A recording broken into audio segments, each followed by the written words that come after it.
ενημερώνει το ECC. Και από εκεί και πέρα λοιπόν εγώ σαν προσέγγιση θα τον πάρω από το συγκεκριμένο σημείο και με vectors θα τον φέρω να κάνει την προσέγγιση του στον εν χρήση διάδρομο. Τώρα, από εκεί πέρα η κάθοδος θα δοθεί με βάση την κάλυψη του ραντάρ, με βάση τα υψόμετρα της περιοχής, step by step, και ανάλογα με την κυκλοφορία θα κλιμακωθούν, θα γίνει το sequence, θα αποφασίσει ποιος πρώτος, ποιος δεύτερος, για να μπουν μέσα. Αυτή είναι η διαδικασία των αφήξεων.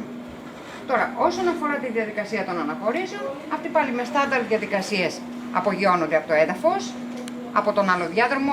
Πάντα έχουμε, ο ένας θα είναι αφήξεις, ο άλλος αναχωρήσεις, για να μπορεί η κυκλοφορία να φεύγει πιο γρήγορα.